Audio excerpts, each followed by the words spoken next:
दोस्तों, एजुकेशन यानी शिक्षा सभी के लिए बहुत जरूरी है। एजुकेशन में शिक्षक स्टूडेंट्स के साथ साथ शिक्षा नीतियों की विशेष भूमिका होती है। तो आज मैं आपको शिक्षा से रिलेटेड जानकारी दूंगी। स्वागत है आप सभी का हमारे YouTube channel topics and trends में, और मैं हूँ पूनम शर्मा।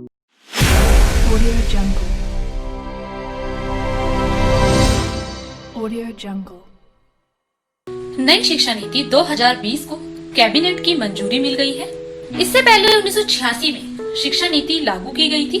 1992 में इस नीति में कुछ संशोधन किए गए थे, यानी 34 साल बाद देश में एक नई शिक्षा नीति लागू की जा रही है।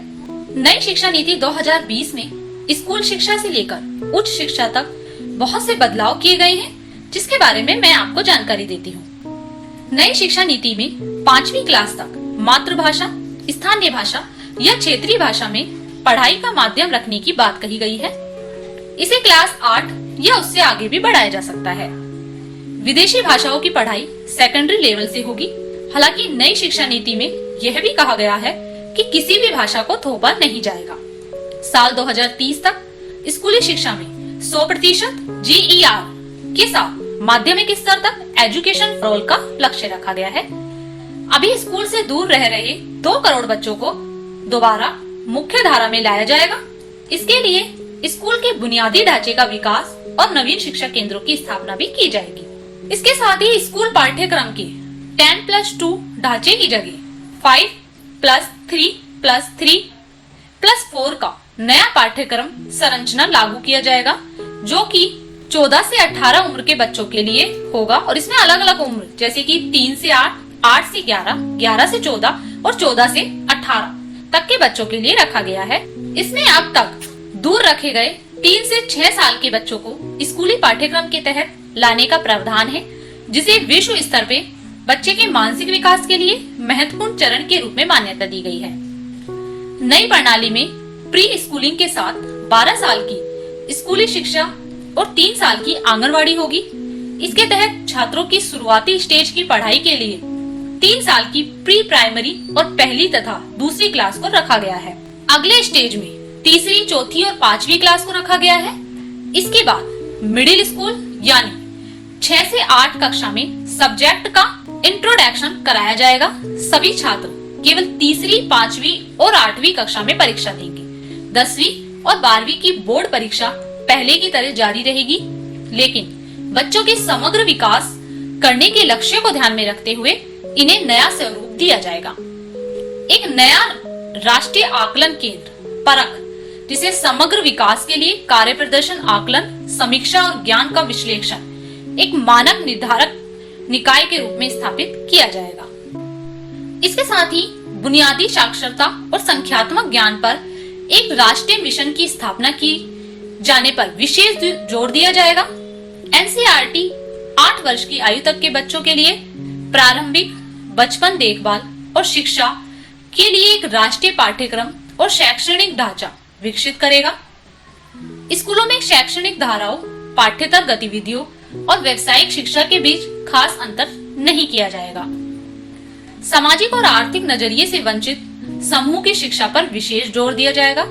शिक्षकों के लिए राष्ट्रीय प्रोफेशनल मानक राष्ट्रीय अध्यापक शिक्षा परिषद द्वारा वर्ष 2020 तक विकसित किया जाएगा, जिसके लिए NCERT, SCERT शिक्षकों और सभी स्तर एवं क्षेत्रों के विशेषज्ञ संगठन के लिए परामर्श किया जाएगा।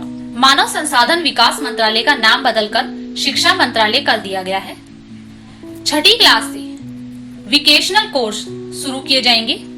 इसके लिए इसमें जो इच्छुक छात्र छात्राएं होंगी, उनको 6ठी क्लास के बाद से ही इंटर्नशिप करवाई जाएगी। इसके अलावा म्यूजिक और आर्ट्स को बढ़ावा दिया जाएगा। इन्हें पाठ्यक्रम में लागू किया जाएगा। स्कॉलरशिप से भी संबंधित कुछ इसमें परिवर्तन किए गए हैं, जैसे कि निजी उच्च शिक्षण संस्थानों को अपने यहाँ छात्रों को बड़ी संख्या में मुफ्त शिक्षा और छात्रवृत्तियों की पेशकश करने के लिए प्रोत्साहित किया जाएगा। इसके साथ ही छात्रवृत्ति प्राप्त करने वाले छात्रों की प्रगति को समर्थन दिया जाएगा। उसे बढ़ावा देना और उनकी प्रगति को ट्रैक करने के लिए राष्ट्रीय छात्रवृत्ति पोर्टल का विस्तार किया जाएगा। आपको मैं बताती हूँ, मुझे बता के बहुत अच्छा लग रहा है कि पहली बार मल्टीपल एंट्री और एग्जिट सिस्टम लागू किया गया है। आप इसे ऐसे समझ सकते हैं जैसे कि आज की व्यवस्था में अगर 4 साल इंजीनियरिंग पढ़ने या 6 सेमेस्टर पढ़ने के बाद किसी कारणवश हम आगे नहीं पढ़ पाते हैं तो आपके पास कोई उपाय नहीं होता। लेकिन मल्टीपल एंट्री और एग्जिट सिस्टम में 1 साल के बाद सर्टिफिकेट, 2 साल के बाद डिप्लोमा और 3-4 साल के बाद डिग्री मिल जाएगी। इससे उन छात्रों को बहुत फायदा होगा जिनकी पढ़ाई बीच में किसी वजह से छूट जाती है। इसके साथ ही जो छात्र रिसर्च करना चाहते हैं उनके लिए 4 साल का डिग्री प्रोग्राम होगा। जो लोग नौकरी में जाना चाहते हैं वो 3 साल का ही डिग्री प्रोग्राम करेंगे, लेकिन जो रिसर्च में जाना चाहते हैं वो 1 साल की एमए के साथ 4 साल के डिग्री प्रोग्राम के साथ सीधे पीएचडी कर सकते हैं। ऑनलाइन शिक्षा को बहुत अधिक बढ़ावा दिया जाएगा, जैसे कि हाल ही में कोरोना महामारी की वजह से और वैश्विक जो महामारी है इसमें वृद्धि होने के परिणाम स्वरूप ऑनलाइन शिक्षा को बढ़ावा देने के लिए एक व्यापक सेट को कवर किया गया है, जिससे जब कभी और जहां भी पारंपरिक और व्यक्तिगत शिक्षा प्राप्त करने का साधन उपलब्ध होना संभव नहीं है, गुणवत्तापूर्ण शिक्षा के वैकल्पिक साधनों की तैयारी को सुनिश्चित करने के लिए स्कूल और उच्च शिक्षा दोनों को ई शिक्षा की जरूरतों को पूरा करने के लिए एमएचआरडी में डिजिटल अवसंरचना, डिजिटल कंटेंट और क्षमता निर्माण के उद्देश्य से एक समर्पित इकाई बनाई जाएगी। शिक्षा नीति की इस बात को बहुत ही अधिक सराहा जा सकता है कि कॉलेज और विश्वविद्यालयों में प्रवेश के लिए देश भर में एक ही प्रवेश परीक्षा का आयोजन किया जाएगा। निसंदेह ये एक अच्छा विचार है जो कि विद्यार्थियों के हित में है। गणित और अन्य कठिन विषयों को 2 स्तरों पर पढ़ाया और परखा जाएगा। इससे निश्चित ही छात्रों को राहत मिलेगी, जो कि स्वागत योग्य कदम है।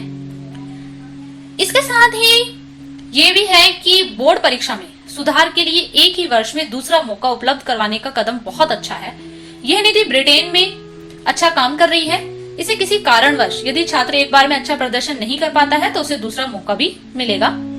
लाइब्रेरी, लैब, शौचालय, बिजली, कंप्यूटर, विद्यार्थियों के लिए आवास जैसी आधारभूत सुविधाओं की बात करना उत्तम विचार है। चीन में ये नीति काफी सफल रही है। इसके साथ ही शिक्षकों को ट्रेनिंग, छात्र शिक्षक अनुपात, सर्टिफिकेट, कोर्स, सेमेस्टर मूल्यांकन आदि की भी शिक्षाविदों ने सराहना की है। नई शिक्षा नीति के हिसाब से अब ग्रेजुएशन में छात्र 4 साल का कोर्स पढ़ेंगे, जिसमें बीच में कोर्स को छोड़ने की गुंजाइश भी दी जाएगी। छात्र अगर एक कोर्स बीच में ही छोड़ देते हैं तो उनका ड्रॉप आउट घोषित नहीं किया जाएगा। मैं आपको ये भी बता देती हूँ कि नई शिक्षा नीति में एमफिल को खत्म कर दिया गया है। अब पीएचडी के लिए 4 साल की डिग्री शोध के साथ अनिवार्य होगी। आशा करती हूँ ये जानकारी आपको अच्छी लगी होगी। धन्यवाद।